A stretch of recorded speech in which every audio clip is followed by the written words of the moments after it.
கூடியிருக்கக்கூடிய கூட்டம் திராவிட முன்னேற்ற கழகத்தினுடைய கூட்டமாக நான் கருதவில்லை. இங்கே கூடியிருக்கக்கூடிய கூட்டம் விவசாயிகளுடைய கூட்டமாகவும் நான் கருதவில்லை. ஒட்டுமொத்தமாக இது கொங்கு நாட்டு மக்களாக இருக்கக்கூடிய உங்களை, அதுவும் கொந்தளிப்போடு கூடியிருக்கக்கூடிய உங்களை, உணர்ச்சி பெருக்கோடு குழுமி இருக்கக்கூடிய உங்களை நேற்று சட்டமன்ற கூட்டத்தொடர் முடிந்த கையோடு இன்று காலையில இந்த கொங்கு மண்டலத்திற்கு நான் வருகை தந்து இங்கே குழுமி இருக்கக்கூடிய உங்களை எல்லாம் காணக்கூடிய வாய்ப்பை நான் பெற்றிருக்கிறேன்.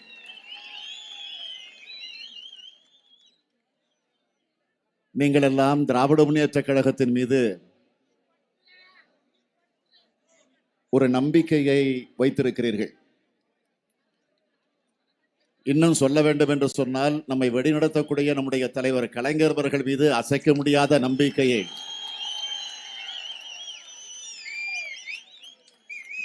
நீங்கள் வைத்திருக்கிறீர்கள் என்பதை நான் தெளிவாக உணர்ந்து கொண்டிருக்கிறேன். சோலைவனமாக இருக்கக்கூடிய இந்த கொங்கு மண்டலம் பாலைவனமாக மாறிவிடக் கூடாது என்பதற்காகத்தான் இந்த போராட்டத்தை நாம் நடத்தி கொண்டிருக்கிறோம். பசுமையுடன் நெல்மணிகளை தாங்கி நிற்கும் பயிர்களை பதறாகி விடக்கூடாது என்ற கவலையில இந்த போராட்டத்தை நாம் இங்கே நடத்தி கொண்டிருக்கிறோம். சிறுவாணி ஆற்றிலிருந்து கோவைக்கும் ஈரோட்டிற்கும் திருப்பூருக்கும் கிடைக்கக்கூடிய தண்ணீர் பறிபோய்விடக்கூடாது என்ற அந்த உணர்வோடு இந்த போராட்டத்தை நாம் இங்கே நடத்தி கொண்டிருக்கிறோம். இதே கோவை மாநகருக்கு 1969ஆம் ஆண்டு கேரள மாநிலத்தினுடைய முதல்வராக இருந்த மதிப்பிற்குரிய திரு நம்பூதிரிபாத் அவர்களோடு ஒரு ஒப்பந்தத்தை போட்டு அந்த ஒப்பந்தத்தின் மூலமாக சிறுவாணி தண்ணீரை பெற்று தந்த தலைவர் தான் நம்முடைய தலைவர் கலைஞர் அவர்கள் என்பது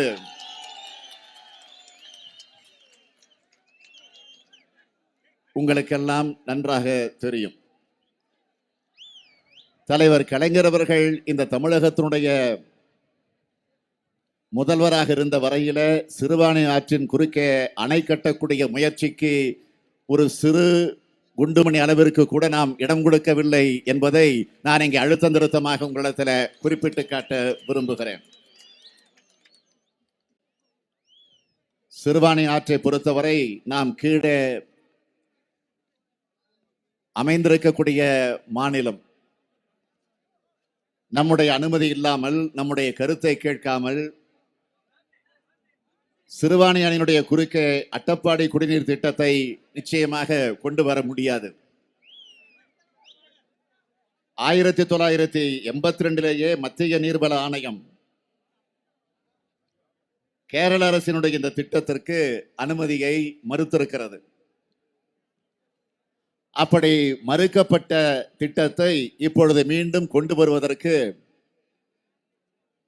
கேரள அரசு முயற்சிக்கிறது. அதைவிட கொடுமை வேதனை என்னவென்று கேட்டால், இந்த திட்டத்தை பற்றி ஆய்வு நடத்துவதற்கு மத்திய அரசு அனுமதி தந்திருக்கிறது. நான் கேட்க விரும்புவது, இன்றைக்கு தமிழகத்தில் ஆளுங்கட்சியாக இருக்கக்கூடிய அதிமுக, ஜெயலலிதா தலைமையில் இருக்கக்கூடிய அதிமுக ராஜ்யசபாவோடு சேர்த்து 50 எம்பிக்களை பெற்றிருக்கிறது. அந்த 50 எம்பிக்களை பெற்றிருக்கக்கூடிய ஆளுங்கட்சியாக இருக்கக்கூடிய அதிமுக, அதனுடைய தலைவராக இருக்கக்கூடிய அம்மையார் ஜெயலலிதா அவர்கள் மத்திய அரசு அனுமதி தந்திருப்பதை இன்றைக்கு அவர்கள் வேடிக்கை பார்த்துக் கொண்டிருக்கிறார்கள். எம்பிக்களுடைய வேலைகள் என்னவென்று கேட்டால், இப்பொழுது நாடாளுமன்றத்தில் அம்மா அம்மா அம்மா என்று புகழாரம் சூட்டக்கூடிய, பஜனை பாடக்கூடிய வகையில் அதையும் தாண்டி சொல்ல வேண்டும் என்று சொன்னால் காஷ்மீர் பியூட்டிஃபுல் காஷ்மீர் என்று பாடக்கூடிய நிலையில அதிமுகவுடைய எம்பிக்களுடைய மிகப்பெரிய வேலையாக இருந்து கொண்டிருக்கிறது.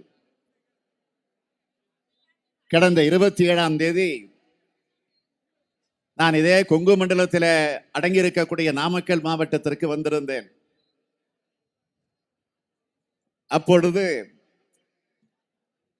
நான் அந்த மாவட்டத்திற்கு வந்த நேரத்தில் நிகழ்ச்சிகளில் பங்கேற்ற நேரத்தில் ஒரு கருத்தை நான் எடுத்து சொன்னேன். கடந்த 2 நாட்களாக பத்திரிகைகளில் வந்து கொண்டிருக்கக்கூடிய ஒரு செய்தி, ஆதாரபூர்வமாக வந்து கொண்டிருக்கக்கூடிய ஒரு செய்தி, சிறுவாணி அணையில அணை கட்டக்கூடிய ஒரு கொடுமை, அதற்கு மத்திய அரசு ஆய்வு நடத்துவதற்கு தந்திருக்கக்கூடிய அனுமதி, மாநில அரசுக்கு பல கடிதங்கள் எழுதியும் முறையான பதில் வரல, விளக்கம் வரல என்ற நிலையில பத்திரிகைகளில் தொடர்ந்து செய்திகள் 2 நாட்களாக வந்து கொண்டிருக்கிறது. ஆகவே இது நிறைவேற்றப்பட்டால் குறிப்பாக கொங்கு மண்டலத்தில் இருக்கக்கூடிய கோவை, ஈரோடு, திருப்பூர் போன்ற பல மாவட்டங்களில் விவசாயிகளும் பொதுமக்களும் விவசாயத்திற்கு மட்டுமல்ல குடிப்பதற்கே தண்ணீர் இல்லாத ஒரு கொடுமை வந்து சேர்ந்துவிடும். ஆகவே உடனடியாக நம்முடைய தலைவர் கலைஞர் அவருடைய அனுமதியை பெற்று திராவிட முன்னேற்ற கழகத்தின் சார்பில் ஒரு மிகப்பெரிய போராட்டத்தை நாங்கள் நடத்துவோம் என்று நான் அன்றைக்கே குறிப்பிட்டு விட்டு சென்றேன். அடுத்த நாளே நம்முடைய தலைவர் கலைஞர் அவர்கள்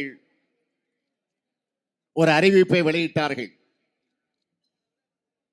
ஆக 3 மாவட்டங்கள், கோவை, ஈரோடு, திருப்பூர் போன்ற இந்த 3 மாவட்டங்களை உள்ளடக்கி கோவையில ஒரு மிகப்பெரிய போராட்டம் நடைபெறும் என்று அறிவித்தது மட்டுமல்ல, அந்த போராட்டத்திற்கு கழகத்தினுடைய பொருளாளராக இருக்கக்கூடியவன் தலைமையேற்று நடத்துவான் என்ற அந்த அறிவிப்பை அன்றைக்கு வெளியிட்டார்கள். ஆக அந்த நிலையில தான் இன்றைக்கு இந்த போராட்டம் எழுச்சியோடு ஏற்றத்தோடு கலைஞர் அவருடைய ஆணையை ஏற்று நடைபெற்றுக் கொண்டிருக்கிறது. சட்டமன்றத்தில் நேற்றைய தினம் தீர்மானம் நிறைவேற்றப்பட்டிருக்கிறது. அது அந்த தீர்மானம் எந்த சூழ்நிலையில் நிறைவேற்றப்பட்டது என்று சொன்னால், நான் தொடர்ந்து சட்டமன்றத்தில் இந்த சிறுவாணி பிரச்சனையை பற்றி பேசிட வேண்டும். கேரள அரசு அணை கட்டுகிற முயற்சிகளை இறங்கி இருக்கிறது, அதை தடுத்திட வேண்டும். எனவே சட்டமன்றத்தில் இது பற்றி விவாதிக்க வேண்டும் என்று கவன ஈர்ப்பு தீர்மானத்தை வழங்கி, அந்த கவன ஈர்ப்பு தீர்மானத்தை முறையோடு அவர்கள் ஏற்றுக்கொண்டு அதை அனுமதித்திருக்க வேண்டும். ஆனால் ஒவ்வொரு நாளும் நான் கேட்கிற போது அனுமதி மறுக்கப்பட்டது. அதற்கு பிறகு அதையும் மீறி சட்டமன்றத்தில் நேரமில்லா நேரத்தை பயன்படுத்தி, 0 அவர் என்று சொல்லக்கூடிய அந்த நேரத்தை பயன்படுத்தி நான் எழுந்து இந்த பிரச்சனையை குறிப்பிட்டு காட்டினேன். அதற்கு பிறகு இதை விவாதிக்க வேண்டும், அது மட்டுமல்ல தனியாக இதற்கு ஒரு தீர்மானத்தை கொண்டு வந்துட வேண்டும் என்ற நிலையில என்னுடைய கோரிக்கையை நான் எடுத்து வைத்தேன். ஆனால் நேற்றைக்கு அது தீர்மானமாக, ஒரு தனி தீர்மானமாக கொண்டு வர,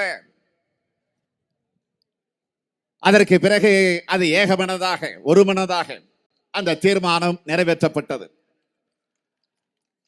ஆக இன்று கோவையில திமுக கழகத்தின் சார்பில் ஒரு மிகப்பெரிய போராட்டம் நடைபெறவிருக்கிறது. எனவே இந்த போராட்டத்தை மனதிலே வைத்துத்தான்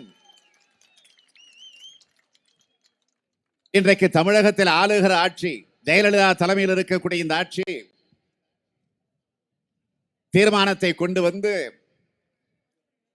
அதை நிறைவேற்றக்கூடிய நிலையில நேற்றைக்கு சட்டமன்றத்தில் நிறைவேற்றப்பட்டிருக்கிறது. அது மட்டும் இல்ல, அந்த தீர்மானத்தை நிறைவேற்ற நிலை எப்படி ஏற்பட்டது என்று கேட்டால், இன்று காலையில, ஏன் நேற்று மாலையில, நேற்று தொலைக்காட்சிகளை நீங்கள் பார்த்திருப்பீர்கள், சட்டமன்றத்தில் நடந்த செய்திகளை, நிகழ்ச்சிகளை எல்லாம். நான் அது பற்றி அதிகமாக பேசி இதை அரசியல் நிகழ்ச்சியாக கூட நான் பயன்படுத்த விரும்பல. அப்படி பயன்படுத்தினால் ஜெயலலிதாவுக்கு எனக்கு வித்தியாசம் இல்லாமல் போய்விடும்.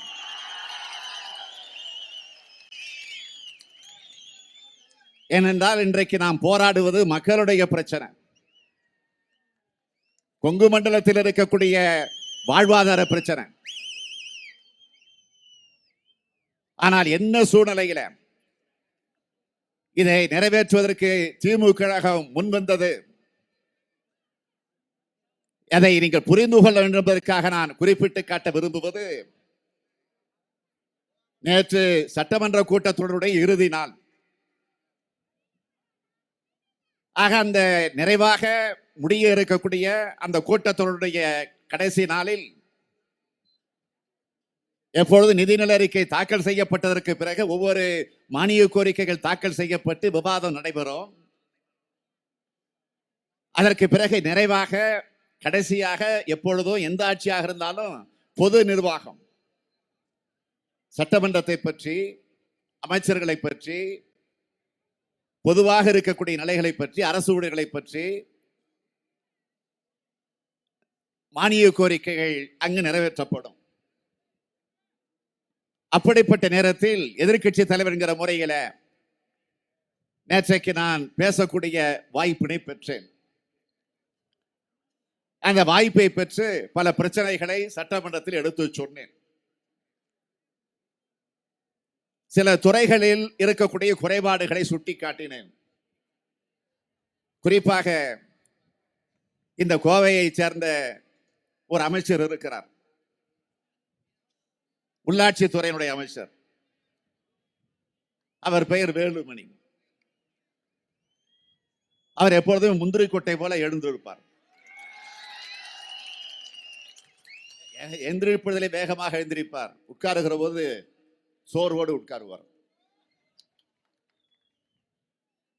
ஆக அவருடைய துறையில இருக்கக்கூடிய ஒரு தவறான தகவல், அவருடைய மானிய கோரிக்கையை அவர் தாக்கல் செய்த போது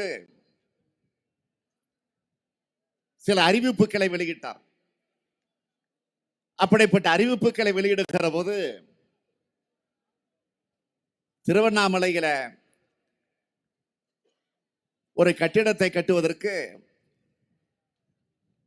இவ்வளவு கோடி ரூபாய் ஒதுக்கீடு செய்யப்பட்டிருக்கிறது என்ற ஒரு அறிவிப்பை வெளியிட்டார்கள்.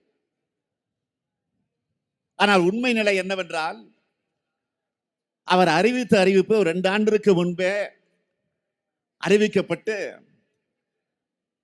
அதற்கு டெண்டர்கள் எல்லாம் விடப்பட்டு அந்த கட்டிடமும் ஒரு 50% கட்டப்பட்டு பணி நடந்து கொண்டிருக்கிறது. நான் அவைகள் எல்லாம் ஆதாரத்தோடு கையில வைத்துக் கொண்டு அந்த டெண்டருடைய காப்பி, அந்த கட்டிடத்தினுடைய போட்டோ எல்லாவற்றையும் கையில வைத்துக் கொண்டு நான் குறிப்பிட்டு சொன்னேன். ஆக முடிந்த கட்டிடத்தை, டெண்டர் விட்டு 50% முடிந்திருக்கக்கூடிய கட்டிடத்தை மீண்டும் கட்டப்போகிறோம் என்று சொல்லி அதற்காக நிதியும் ஒதுக்கி அமைச்சர் வெளியிட்டிருக்கிறாரு. அதிகாரிகள் சொல்லலையா? அதிகாரிடத்தில் இவர் கேட்கலையா? அது அவருக்கு தெரியாமல் நடந்திருக்கா? இதை கூட அமைச்சர் தெரிந்து கொள்ள முடியாத நிலையில் இருக்கிறாரு என்று ஒரு கேள்வி கேட்டார். ஆக இப்படி ஒவ்வொரு துறையின் வாரியாக பல பிரச்சனைகள். ஒரு அரை மணி நேரம் பேசியிருப்பேன். ஆக அரை மணி நேரம் பேசிக் கொண்டிருக்கிற போது மாண்புமிகு முதலமைச்சர் அம்மையார் ஜெயலலிதா அவர்கள் அவைக்கு வந்தார்கள். வந்து உட்கார்ந்தார்கள். அப்பொழுது நான் பேசுகிற நேரத்தில் இடையில காவல்துறையை பற்றி ஒரு பிரச்சனை. வேற ஒண்ணும் இல்ல. ஏற்கனவே ஆட்சி பொறுப்பில் இருந்த போது முதலமைச்சர் அம்மையார் ஜெயலலிதா அவர்கள் 110 விதியை பயன்படுத்தி இந்த தேதியில இவ்வளவு கோடி ரூபாய் மதிப்பீட்டில தமிழகம் முழுவதும் 36,000 காவலர்களுக்கு குடியிருப்புகள் கட்டப்படும், காவலர்களுடைய வீட்டு வசதி கழகத்தின் மூலமாக கட்டப்படும் என்ற ஒரு அறிவிப்பை வெளியிட்டு இருக்கிறாரே, இது என்ன ஆச்சு? இதுதான் கேள்வி. ஒண்ணு முதலமைச்சரோ அல்லது நிதியமைச்சரோ எழுந்து என்ன சொல்லணும்? அறிவிச்சது உண்மைதான், இவ்வளவு கட்டி இருக்கிறோம், இன்னும் இவ்வளவு மிச்சம் இருக்கு, விரைவிலே கட்டுவோம், இல்ல கட்டி முடிச்சிருந்தா கட்டி முடிச்சிட்டோம், இல்ல கட்ட போறோம் என்று அந்த விளக்கத்தை சொல்லணும். இதுதான் என்னுடைய கேள்வி. ஆனால் வேக வேகமாக முதலமைச்சர் அம்மையார் ஜெயலலிதா அவர்கள் எழுந்தார்கள். சரி, நான் கேட்ட கேள்விக்கு அம்மையார் ஜெயலலிதா அவர்கள் என்னை மதித்து எழுந்து எனக்கு பதில் சொல்லுகிறாரே என்று நான் ஆவலோடு அவருடைய பதிலை எதிர்பார்த்து காத்திருந்தேன். ஆனால் எழுந்து என்ன சொன்னார் தெரியுமா? கேட்ட கேள்வி விட்டுவிட்டு காவல்துறையை பற்றி பேச திமுக வரக்கூடாது, காவல்துறையை பற்றி பேச உங்களுக்கு என்ன அருகதை இருக்கு என்று ஜெயலலிதா ஒரு முதலமைச்சர் தான் இருக்கக்கூடிய அந்த பொறுப்பை கூட மறந்து, அந்த தகுதியை கூட மறந்து எழுந்து கேட்கிறார். உடனே நம்முடைய தோழர்கள் அத்தனை பேரும் எழுந்து நின்றார்கள். ஆக இது தவறு, அவருடைய பேச்சு அவை குறிப்பிலிருந்து நீக்க வேண்டும் என்று அத்தனை பேரும் குரல் எழுப்பினார்கள். அதற்கு பிறகு நான் பொறுமையாக எழுந்து சபாநாயகரை பார்த்து எனக்கு மைக் கொடுங்க என்று சொல்லி நம்முடைய தோழர்கள் எல்லாம் உட்கார வச்சுட்டு எனக்கு மைக்கும் கொடுத்தார்கள். கொடுத்த உடனே சொன்னேன், நான் கேட்ட கேள்விக்கு நிதியமைச்சரோ முதலமைச்சரோ பதில் சொல்லட்டும், வேண்டாம் என்று சொல்லல. ஒருவேளை நான் சொன்னது கூட சரியாக இருக்கிறதோ இல்லையோ அது வேறு, தவறாக கூட இருக்கலாம். ஆக அதற்கு விளக்கம் சொல்ல வேண்டிய பொறுப்பு முதலமைச்சருக்கு உண்டு, மறுக்கல. அதிகாரிகள் அரசு துறை அவர்களிடத்தில் இருக்கிறது, எனவே புள்ளி விவரங்கள் அவர்களிடத்தில் தான் இருக்கும். எனவே அவர்கள் சொல்ல வேண்டியது அவர்கள் கடமை, கேட்க வேண்டியது நம்முடைய கடமை. ஆக அந்த நிலையில அவர்கள் அதை விட்டுவிட்டு தகுதி இருக்கிறதா என்று சொல்லக்கூடிய நிலையிலே ஒரு முதலமைச்சர் சொல்லுகிறார் என்று சொன்னால் இது நியாயமா? நாங்களும் மக்களால் தேர்ந்தெடுக்கப்பட்டு ஒரு சட்டமன்ற உறுப்பினராக இந்த அவையிலே வந்து அமர்ந்திருக்கிறோம். எதிர்க்கட்சி தலைவராக நான் அமர்ந்திருக்கிறேன். ஆக என்னை பார்த்து தகுதி இருக்கிறதா என்று கேட்கிறாரே, முதலில் அதை தகுதி இருக்கிறதா என்று கேட்பதற்கு அவருக்கு தகுதி இருக்கிறதா, அவருக்கு அருகதை இருக்கிறதா என்று நான் கேட்கிறேன். இதுல என்ன தவறு? உடனே சபாநாயகர் அதெல்லாம் இல்ல, உங்க பேச்சு அவை குறிப்பிடுது நீக்கிறேன். நாங்கள் ஒற்றுக்கொண்டோம், நான் பேசியது தவறாக கூட இருக்கலாம், நீக்குங்கள், வேண்டாம் என்று மறுக்கல. ஆனால் என்னுடைய பேச்சு தகுதி இருக்கிறதா என்று நான் சொன்னதை நீங்கள் நீக்க வேண்டும் என்று சொன்னால் முதலமைச்சர் சொன்னதையும் நீங்க நீக்கணும்னு சொன்னோம். முடியாதுன்னு மறுக்கிறாங்க. இதுதான் பிரச்சனை. ஏறக்குறைய 1 மணி நேரம், அரை மணி நேரம் முதலமைச்சர் ஜெயலலிதா நிக்க வச்சாச்சு சட்டமன்றத்தில். பேச முடியல. எந்த கலவரம் கிடையாது, திரும்ப பெறணும், அதைத்தான் தொடர்ந்து வலியுறுத்தணும். அதற்கு பிறகு இடையில இதை திசை திருப்ப வேண்டும் என்ற அடிப்படையில முதலமைச்சர் ஜெயலலிதா சிறுவாணி பிரச்சனை பற்றி ஒரு தீர்மானத்தை நிறைவேற்ற வேண்டும், அதை சபாநாயகர் மூலமாக அவர் செய்தியை சொல்லி சபாநாயகர் அவையிலே சொல்லி இந்த பிரச்சனை எங்களிடத்தில் சொன்னப்போ உடனே நாங்கள் என்ன செய்தோம் என்று கேட்டால், நம்ம பிரச்சனை அப்புறம் பார்த்துக்கலாம், முதல்ல மக்கள் பிரச்சனை, சிறுவாணி பிரச்சனை, கொங்கு மண்டல பிரச்சனை.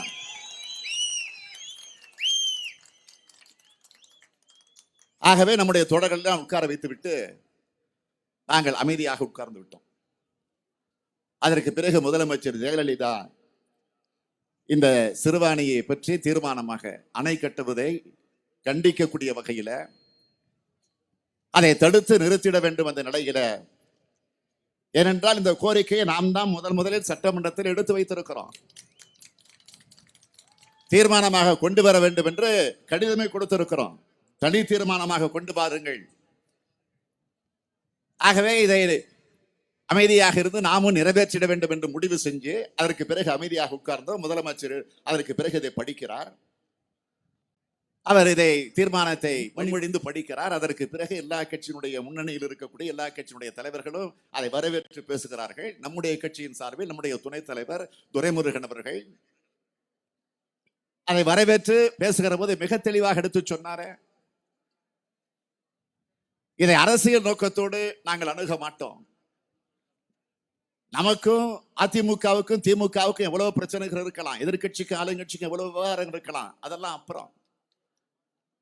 இது மக்களுடைய வாழ்வாதார பிரச்சனை, குடிநீர் பிரச்சனை. இன்றைக்கு பக்கத்தில் இருக்கக்கூடிய மாநிலங்கள் ஆந்திரா, கர்நாடகா, கேரளா போன்ற மாநிலங்களில் பிரச்சனைகள் வருகிற போது, அந்தந்த மாநிலத்திலே பிரச்சனைகள் வருகிற போது அரசுகளை மறந்து கட்சிகளை மறந்து அவர்கள் அத்தனை பேரும் ஒன்று கூடுகிறார்கள். அது மட்டும் இல்ல, அனைத்து கட்சி கூட்டத்தை கூட்டுகிறார்கள். பிரதமரை போய் டெல்லியிலே போய் சந்தித்து பிரச்சனைகளை எடுத்து சொல்லுகிறார்கள், வாதாடுகிறார்கள், போராடுகிறார்கள். அந்தந்த மாநிலத்தினுடைய எம்பிக்கள் அத்தனை பேரும் பாராளுமன்றத்தில் மாநிலங்களவையிலே குரல் எழுப்புகிறார்கள். ஆகவே நான் திராவிட முன்னேற்ற கழகத்தின் சார்பில் முதலமைச்சரையும் இந்த அரசையும் கேட்டுக்கொள்ள விரும்புவது, தீர்மானத்தை நிறைவேற்றுவதோடு நிறுத்திவிடாமல் உடனடியாக தமிழகத்தில் இருக்கக்கூடிய எல்லா கட்சியினுடைய தலைவர்களை ஒன்று கூட்டுங்கள். முதலமைச்சரே தலைமையேற்று அனைத்து கட்சி தலைவர்களை டெல்லிக்கு அழைத்து செல்லுங்கள், வர தயார். நீங்கள் அழைத்தால் நாங்கள் வரமாட்டோம் என்று என்றைக்கும் சொல்ல மாட்டோம். முதலமைச்சருக்கு வசதி இல்லை, முதலமைச்சரால் டெல்லிக்கு வர முடியாத நிலை இருந்தால் அவருக்கு அடுத்து இருக்கக்கூடிய நிதியமைச்சர் ஓ பன்னீர்செல்வம் அவர்கள், சரி அவரும் இல்லை என்று சொன்னால் இந்த துறையினுடைய அமைச்சராக இருக்கிறார் எடப்பாடி பழனிசாமி அவர்கள், பொதுப்பணித்துறை அமைச்சர். ஆகவே அவருடைய தலைமையிலே எங்களை அழைத்தாலும் நாங்கள் வர தயார். நாங்கள் மரியாதையோ கௌரவமோ பார்க்க தயாராக இல்லை. இது தமிழ்நாட்டு மக்களுடைய பிரச்சனை, வாழ்வாதார பிரச்சனை, குடிநீர் பிரச்சனை. ஆக கலைஞர் சார்பில, திராவிட முன்னேற்ற கழகத்தின் சார்பில இந்த கோரிக்கையை எடுத்து வைத்து நீங்கள் கொண்டு வந்திருக்கக்கூடிய இந்த தீர்மானத்தை மனதார வரவேற்கிறோம் என்று சொல்லிவிட்டு அதற்கு பிறகு அந்த தீர்மானம் ஒருமனதாக சட்டமன்றத்தில் நிறைவேற்றப்பட்டிருக்கிறது. ஆக அதை நிறைவேற்றி முடித்துவிட்டு இன்றைக்கு இந்த போராட்டத்திற்கு வந்திருக்கிறோம் என்று சொன்னால் மீண்டும் அதை நினைவுபடுத்த தூங்கிக் கொண்டிருக்கக்கூடிய, மெத்தனமாக இருக்கக்கூடிய மாநில அரசு, அதே போல இதை தடுத்து நிறுத்துகிற முயற்சிகளில் ஈடுபட வேண்டிய மத்திய அரசு உடனடியாக செயல்பட வேண்டும் என்பதற்காகத்தான் இந்த போராட்டத்தை நாம் இங்கே நடத்தி கொண்டிருக்கிறோம். இதே திருப்பூரில் அத்திக்கடவு அவிநாசி திட்டம் தேர்தலுக்கு முன்னால் ஒரு மிகப்பெரிய போராட்டம், உண்ணாவிரத போராட்டமே, மக்கள் ஒன்று சேர்ந்து மக்கள் நடத்திய போராட்டத்தை நீங்கள் மறந்திருக்க மாட்டீர்கள். அப்பொழுது நான் உண்ணாவிரதத்தில் ஈடுபட்டிருக்கக்கூடிய அவர்களை எல்லாம் நேரடியாகவே நான் திராவிட முன்னேற்ற கழகத்தின் சார்பிலே சந்தித்து ஆறுதல் சொன்னது மட்டுமல்ல, அவர்களுக்கு ஆதரவு தெரிவித்தது மட்டுமல்ல, போராட்டத்தை கைவிடுங்கள், நாங்கள் ஆட்சிக்கு வருகிற போது நிச்சயமாக உங்களுடைய கோரிக்கைகளை நிறைவேற்றுவதற்கு காத்திருக்கிறோம், தயாராக இருக்கிறோம் என்ற உறுதிமொழியை நான் அன்றைக்கு எடுத்து சொல்லிவிட்டு தான் சென்றேன்.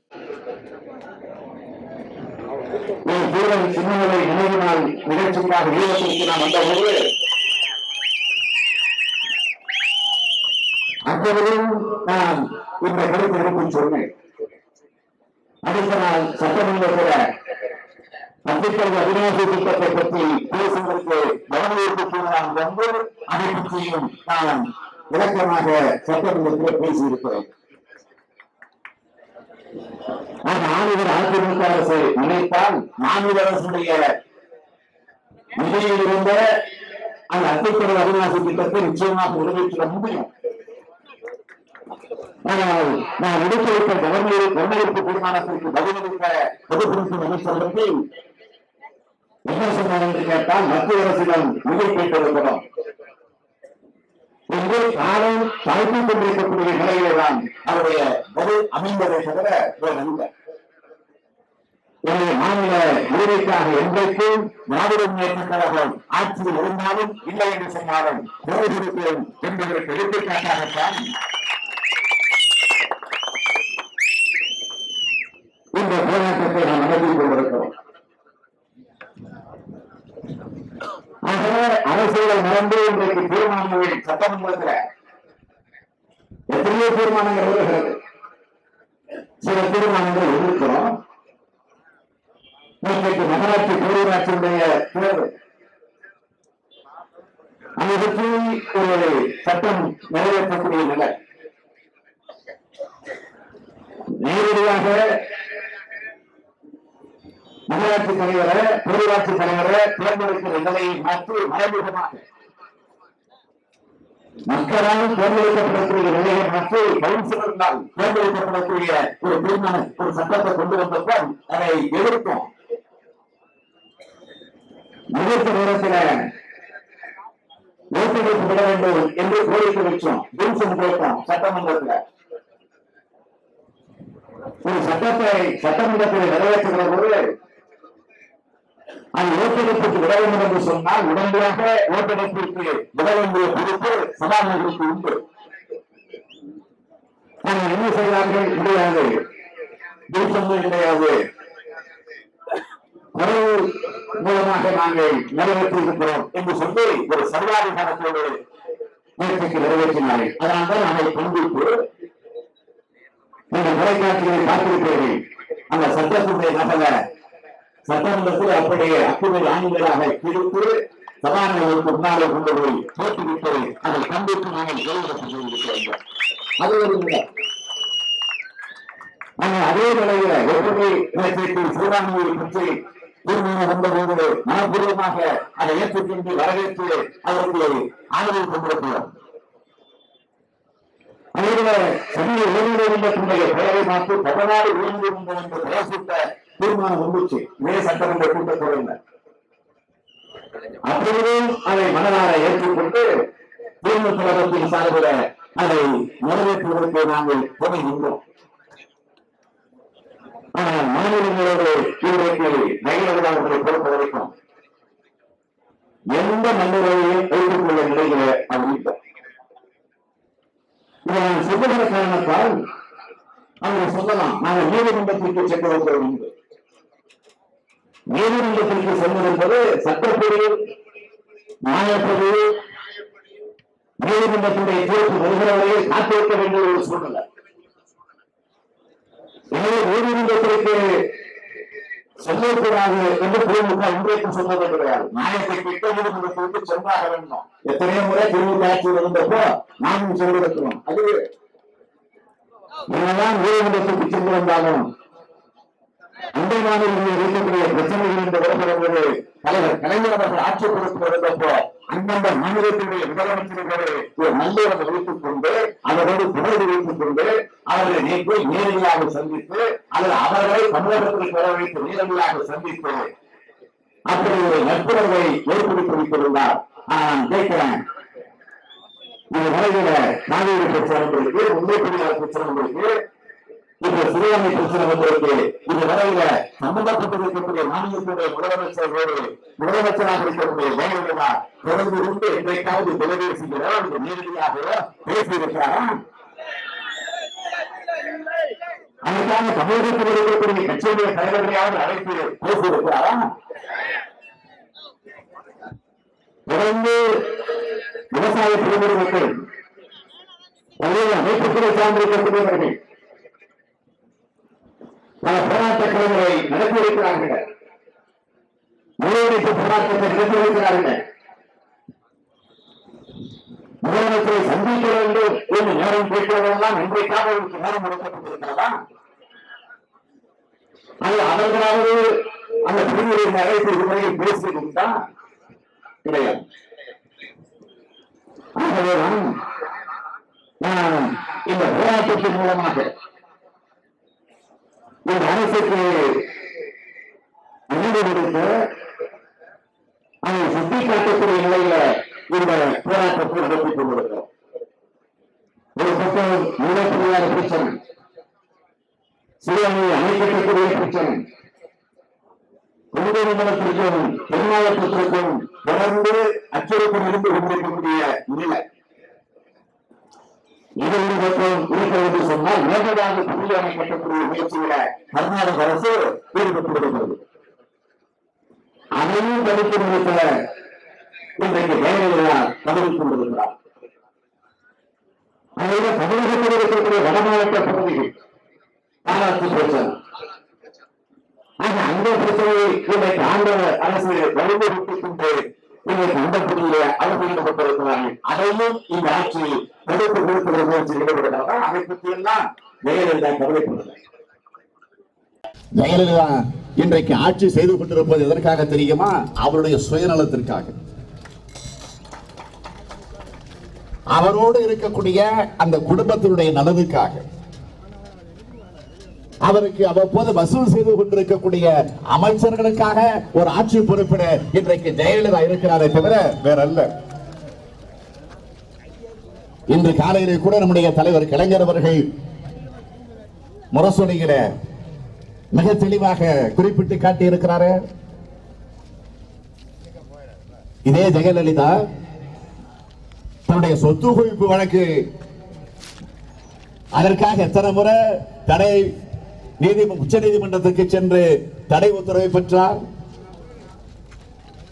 அது மட்டும் இல்ல, மக்கள் நல பணியாளர்கள் அவருக்கு வேலை வழங்க வேண்டும் என்று சென்னை உயர்நீதிமன்ற தீர்ப்பு தருகிறது, உச்ச நீதிமன்ற தீர்ப்பு தருகிறது. அதற்கு தடை வாங்குகிறார் ஜெயலலிதா. ஏன் ஜெயலலிதா ஆட்சிக்கு வந்தவுடன் சமச்சீர் கல்வி திட்டத்தை தடை செய்யணும்னு, அதை ரத்து பண்ணு தடை வாங்க போகலையா நீதிமன்றத்திற்கு, உச்ச நீதிமன்றத்திற்கு? தன்னுடைய சுயலாபத்திற்கு, அரசியல் நோக்கத்தோடு அதற்கெல்லாம் தடை வாங்குகிற முயற்சியில இன்றைக்கு ஜெயலலிதா ஈடுபடுகிறார் என்று சொன்னால், கேரள அரசினுடைய முயற்சிக்கு தடையானை பெறக்கூடிய நிலை ஏன் ஜெயலலிதாவுக்கு வரவில்லை என்ற அந்த கேள்வியை தான் நான் இந்த போராட்டத்தின் மூலமாக கேட்க கடமைப்பட்டிருக்கிறேன். ஆகவே இந்த போராட்டத்தின் மூலமாக நம்முடைய உணர்வை இன்றைக்கு நாம் வெளிப்படுத்திக் கொண்டிருக்கிறோம் என்று சொன்னால், இங்க உங்க அனைவரின் சார்பில் கொங்கு மண்டலத்தில் இருக்கக்கூடிய குறிப்பாக கோவை, ஈரோடு, திருப்பூர் போன்ற 3 மாவட்டங்கள் மட்டுமல்ல, இந்த சிறுபான்மையால் பங்கு பெறவிருக்கக்கூடிய, பயன்பெறவிருக்கக்கூடிய மக்கள், விவசாய பெருங்குடி மக்கள், அவர்களின் சார்பில் நான் மீண்டும் நிறைவாக எடுத்துச் சொல்ல விரும்புவது, இந்த போராட்டம் இன்றோடு முடியக்கூடிய போராட்டமாக மட்டுமல்ல, இது தொடரும் என்று சொன்னால் இந்த போராட்டம் வேறு வகையில தொடரும்.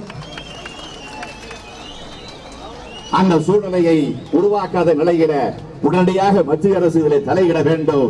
அதற்கு மாநில அரசு அதை அழுத்தம் தரக்கூடிய சூழலை ஏற்படுத்தி தர வேண்டும்.